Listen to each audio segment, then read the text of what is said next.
એમાં તો આ આપટે ને ગોડસે ને એક નાનકડું ગુટ એ લોકોની જ કેમ પસંદગી થઈ? એ લોકો કેમ આમાં એમને પસંદ કરવામાં આવ્યા?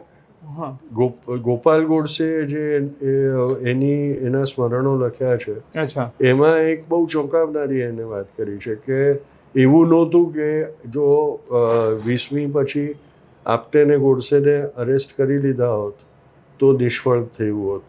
અચ્છા, એ કે છે એવા ઘણા બધા ગ્રુપ તૈયાર કરાઈ રહ્યા હતા કે જો એક નહીં તો બીજું, બીજું નહીં તો ત્રીજું.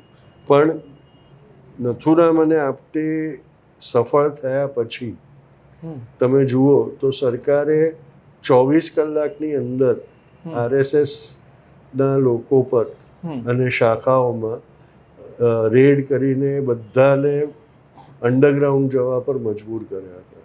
એટલે એ પછી, કારણ કે આ ષડયંત્ર કપૂર કમિશનના રિપોર્ટમાં આવેલું છે કે આ ષડયંત્ર ફક્ત બાપુને મારવાનું નહોતું. નહેરુ ને અને બીજા બધા જે કેબિનેટના મંત્રીઓ હતા એમને પણ મારવાનો આમાં કટ હતો. અને એ રીતે તખ્તા પલટ, લોહિયાળ તખ્તા પલટ કરવાનું આખું એક ષડયંત્ર હતું.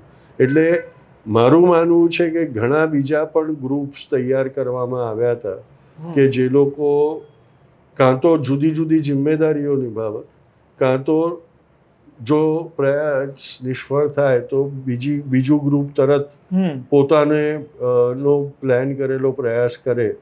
એ રીતનું એક ષડયંત્રની શ્રૃંખલા આખી કરવામાં, રાષ્ટ્રવ્યાપી શ્રૃંખલા કરવામાં આવી હતી.